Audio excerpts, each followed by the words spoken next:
Fear is a huge turn on, and that is why I spend as much time in the alley behind my apartment as possible. Welcome to another episode of This is Unusable. My name is Ben Steinberg. Hi, this is Tyler Martin. Great. And today we're going to talk about the concept of fear.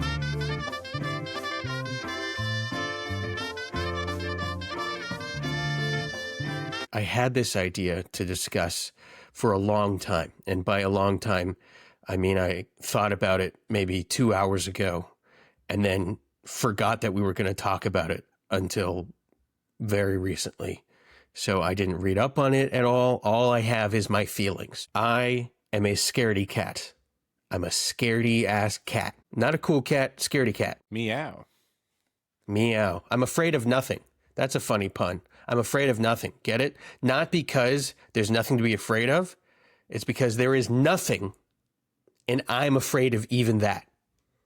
Even if there's nothing there, I'm still afraid of it. Some could argue that nothing is something because there's never an absence. If there's an absence, then we implode. An absence of nothing?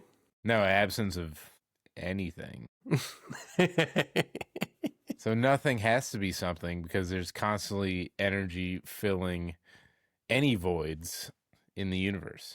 Man, we're already so off topic. I mean, what is fear? Well, nothing is something.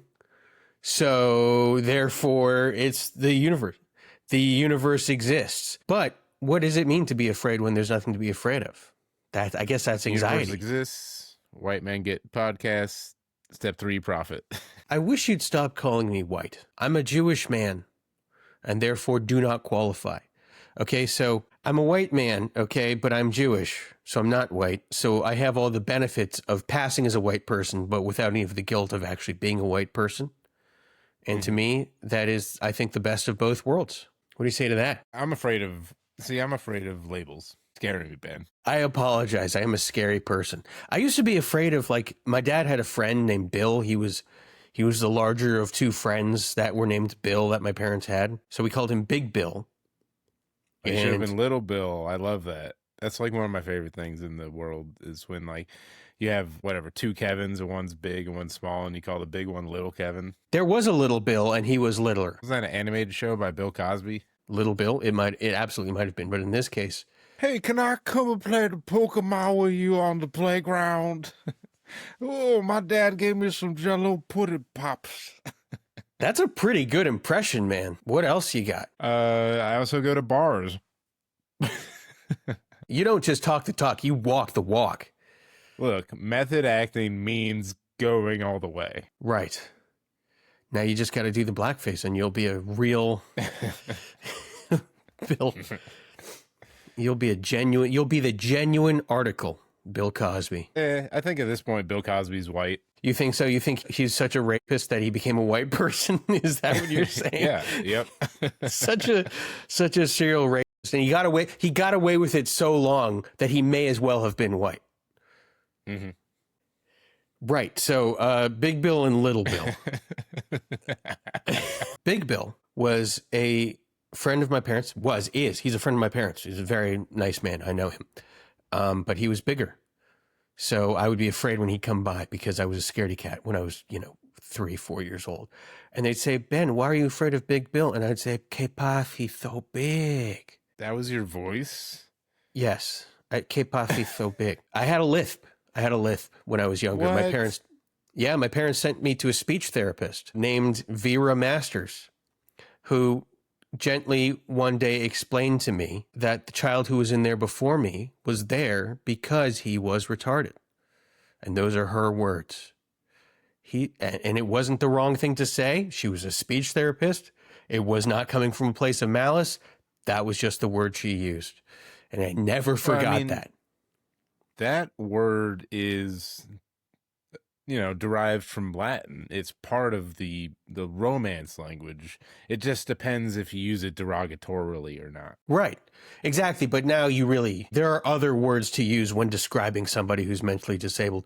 But my great uncle, he had a mentally disabled son. And so he created a foundation called JARC, Let me see if I remember what it's called. I know. There's an R in there. Okay, JARC. Each letter stands for something. I'll just say that. Jewish Action Retard Coalition. You're very close, No. man. You're so close. Also, was your uncle or whatever, was his name Bill and you called him Great Bill? No, his name was Melvin, which is a very anticlimactic and funny name. Melvin. Was he Bill? No, Melvin. It was like Jewish Association for like Retarded Care or something like that. JARC. That's still going, I imagine. Fully funded. Yes, I don't think it's. I think the R stands for something else now. I think it may still exist. Regional. Though. Yes, but I had a lisp, and my parents beat it out of me. And by beat it out of me, I mean they sent me to a speech therapist who successfully got rid of my lisp. And they threw money at the problem. Yes, and it worked. Vera Masters. Also, knew what she was doing. Look, unfair that people get these incredible names and we're stuck with what we have. I know. Vera Masters, like you're gonna be something. I know. Patton Oswalt. That's your next down the list. It's unique. Maybe it's not as cool, but it's unique and memorable. Like there's a comedian I've seen before at open mics, and his name was Atlas Novak. How are you not going to be somebody with a name like that? You're going to carry the world, kid. That's a great name. Ben Steinberg, not a cool name. I think it's sort of maybe like a solid name, although I do think Steinberg is the most offensively, generically Jewish last name in existence. Well, I won't disagree. It's got Stein and Berg. Tyler Martin's a pretty cool name. See, if I had a son, I was going to name him Magnus Martin. That's a very cool name, but that also sounds like he's like from Scandinavia or something. Yeah, sure. Why not? Yeah. Look, they lead good lives. They got healthcare and shit. Yeah, on a college application, Magnus Martin does sound like a foreign student. I mean, because there's Magnus Carlsen, he's Norwegian, and then there's Max Martin, and he's, what is he, Swedish or something? And then there's Magnus Opus. You better have a kid now and name him that. Of course, I feel like that's also kind of a hard name to live up to. You know, like if you have a name like Magnus Martin, you're going to feel like you need to achieve greatness. Good. Do it. Girth of my loins or whatever the term is. Girth of my loins. So I was afraid of Bill because he was big, but I don't know why big was scary. Well, the concept of more is scary. More mass, more capable of just squashing you. It hurts your neck. If someone's bigger than you gotta look up.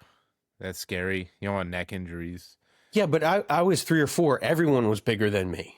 But he was scary for some reason where other people were not. Was he the biggest? Maybe he had like more of a presence, you know, like other people that were, were around you were big or whatever. They were there, but he was like in it. And you were like, wow, this guy's got gravitas. It's scary. I can't handle it. Like if I was in a student play and Anthony Hopkins came in, I'd be scared. If you were in a student play and Anthony Hopkins came in, you would be scared? Came in in the middle of the play? He's got so much gravitas. Yeah. But see, it's not like I thought highly of the guy. It's not like I thought highly of Big Bill. I didn't like put him on a pedestal. I just... Yeah, but it could have been a just something you were in tune with. Something that he might have had that was just like abutting the way your energy was put into each room. He had a bigger penis than me. That was it. He had a bigger penis than me, and that's what I found scary. So that's 2 minutes we'll never get back. And can edit out. So fear. I like the concept of fear. It's like a spectrum, right? Like you can have a fear of like failing, which is like a very like minimal fear, or you can have like, there's deathly fears, and then like you can have a fear of the present and a fear of the future, right? Like I'm scared that my house is going to depreciate in value. Or I'm scared of this clown that is right in front of me. Like those are two wildly different concepts, but they both can be encapsulated in the nuance of fear. There should probably be multiple words with different connotations for fear. I think fear is just sort of a catch-all, and then it's like fear of this, fear of that. But I think it all does sort of seem to be under a single concept when really it is different ideas at play that all are just couched under fear when really they should have their own words. Like I don't know, like fear of something in the present immediately in front of you should be, I don't know, slobogi or whatever. Phobia. And phobia, not really, because phobia is more of an irrational fear. Although one might say many fears are irrational, but like phobia is a very specific thing that doesn't make other people scared. I will say, I think a lot of these things can come back just to language in general. Like language gets perverted so easily. Like you can say, I'm afraid I wasn't able to do that.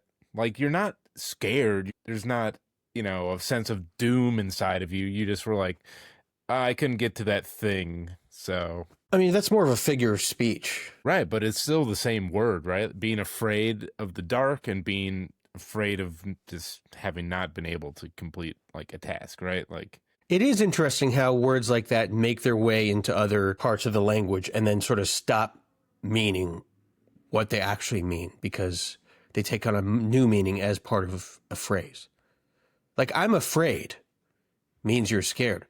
I'm afraid I wasn't able to. It just means I wasn't able to. I'm scared for you because I was not able to do the Jones paperwork. I'm afraid I wasn't able. What is wrong with me? It's when I tried doing that guttural voice, it just messed up my vocal. Where do you want me to start, Ben? This nose blow ad break is brought to you by, actually, Ale Song. They're having their quarterly release this year, and if you're not a member yet, why not? They're locally based in Eugene, and they're probably one of the only beer clubs where you can actually be a member, and they actually have quarterly releases. It's not just you get $1 off a pint or whatever, and you pay $100 a year, so it costs you like $1,000. It's reasonable. You're paying $90 to $200 a quarter. You get good beer, good food, good people. Ale Song cures what ails you. ALESONG. Like a beer ballad. There's a concept. Not to be confused with a fear ballad. I mean, you're really just saying a word that rhymes with another word. But that is my whole shtick. Ben, yeah, that's a good blow point. it up. I apologize. I shouldn't have said anything at all. It would have been better if I just sat there like, I'm sure there's people out there that would say that this whole podcast would be better if we both did that with our cameras off and the mics off. And our computer's broken forever. Yeah, some might say this podcast would be better if it did not exist at all. But I'm afraid that's not happening, folks. Nope, we're still putting it out there. I am learning so much in editing it, in the fact that it has to be edited in order to be even moderately palatable to any ears whatsoever. But, yeah, fear. I don't know. I think fear is always irrational because there's always a way to just be calm about something. And fear, it's not always irrational. To silver line it. But you can always accept that the thing is either going to happen or not going to happen. Having fear around it is the irrational, like, kind of emotion. You can accept it and have no emotion about it, which is perfectly not easy to do, but it's a possibility. It takes a Zen master to be able to do something like that, to notice the thing as it comes toward you, to observe it, to see it, to feel it, and to not let it affect you while still experiencing it. That is difficult. At this point, we're talking more about anxiety, really, which I suppose is one part of fear. I guess I don't have real fears because no one's actually coming at me with a knife. Coming at you with some cum. I am irrationally afraid that someone's going to come on me right now, and it'll just, it can't even get stuck in my hair because I don't have any. It'll just drip down my head, and that's very embarrassing. Yeah, you can't have your there's something about Mary moment. Exactly, where it just sticks up. Oh, is that hair gel? Well, it'll have to get stuck in your mustache. Exactly. God damn. That's disgusting. Here's a really morbid thought I had. Actually, you know what? I'm not going to say it. It's that morbid and that disgusting. Something not about Brett Favre. Always, man.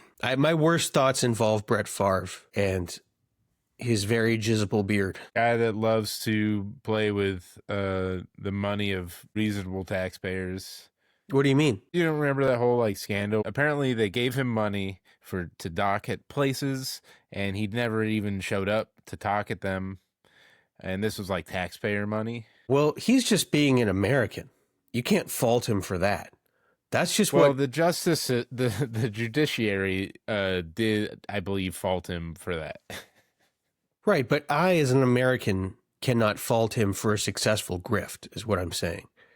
Once you're famous, you are entitled to a couple grifts. Ken Grifty Jr., Mary Griftmas, the war on Griftmas. I mean, isn't it funny how we think of Junior, like if someone's famous enough and they have Junior in their name, we think of Junior as being part of their last name, even though it's not. Like, that's who they are. It just means that they're the son of someone who had the same name as them. When I was in Hebrew school, there was this guy, and he thought Martin Luther King Jr.'s father was just Martin Luther. Yeah, well, he's the father of everybody.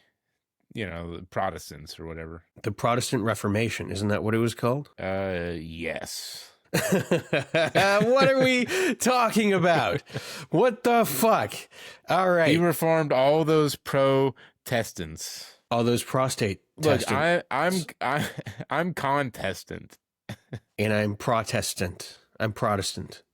Methinks the lady doth Protestant too much. So Protestants basically believe, this is what the podcast is now. It's just trying to get to the bottom of the different sects of Christianity. Protestants believe that Christian sex. SECTS. Protestants believe that the Eucharist, the wafer, the wine, they are not the literal body and blood of Christ. They are just figurative. Isn't that the difference? The main difference? I mean, other people think they're actually mass producing Jesus' body in the fucking wafer factories. Well, it's because Manischewitz is Manischewitz, obviously dude, not part of the Jesus. Yes, exactly. I was about to say you're mixing things up a little bit here. Jesus drank Manischewitz, but it's never advertised as being, blood of Christ. He was like, "Et tu Manischewitz." Or no, that was Caesar. What did Jesus say when he got stabbed? Judas. See, that's the thing, is they caught Jesus slipping because he was drunk on Manischewitz wine, and that's how they managed to sacrifice him, stab. I don't remember. I don't know. When you're 33 years old and you drink half a glass of Manischewitz, you're out. That's it. Yeah, it's not that the Jews killed Jesus. It's not that Romans killed Jesus. It's that Jesus just got drunk on Manischewitz, and he was not paying attention to his surroundings. He slipped and fell. And into a cross. he slipped and fell right onto a cross. And to make the story a little more palatable, they made it seem like it was an intentional act by the Romans against Jesus, when really it was just an incredibly embarrassing mistake. That is the story of Jesus. Yep, that is a very Jewish ending to the story of Jesus. Just a complete anticlimax. So he slipped and fell and died. It's like that movie, what was it, like An Educated Man or something like that? A Serious Man? He's like, he meant to drink Kedem, but it actually ended up being Manischewitz. You know more kosher wine brands than I do. Look, I shop. When I go to the grocery store, I look at everything. I'm there for 2-3 hours. I close that shit down. I don't buy wine. I'm not really in the market for different kosher wines. I imagine they're not very good. They do the job. 2-3 bottles, you're good to go. Just slosh into the club like. I mean, you're basically just getting drunk on alcoholic grape juice, isn't that Manischewitz? But it pairs so well with a milk chocolate gold coin. That is a bit on the nose. That gelt, baby. Yeah, I do think like giving gold chocolate coins for Hanukkah is a bit like, Jews, you're doing it to yourself. You're not, doing yourself any favors. Yeah, you should give out Pop Rocks. Anything that doesn't look like money would be a good idea for the Jews. But no, it's fucking coins. Now, my favorite He brewery they're now selling dreidels, 50 cents a piece. Who's the market for dreidels? I mean, are the adults that are drinking beer like, you know what, I'm missing a fucking dreidel. Yeah, I don't know why anyone perceives a market for dreidels, because it's not like your old dreidels go bad. It's not like, oh, the dreidels are rotting away, we need to get new dreidels. Yeah, but you might have spun it so many times that like now like one side is just a little off tilt, so you're always getting that shin, man. People accuse you of cheating the game, and if you're Jewish, you don't want to be accused of cheating in that sense, because cheating to get gelt is a new low. Well, I fear we've come to the end of another episode of This Is Unusable. We talked about fear. It turned into something absolutely bizarre. We got so sidetracked that we ended up talking about dreidels. Look, that's what fear does. It makes you want to avoid things. Maybe we just avoided the conversation on fear because it could have been a mite scary. Maybe that was the ultimate message of this, is that we weren't even able to confront fear because we were too scared. I think that's what happened. So face your fears, or ask your fears, whichever way you choose. It's up to you. The battle is yours. Put the F in ear. Are you saying make someone else fear something? This is Unusable. I'm Tyler Martin. I'm Ben Steinberg.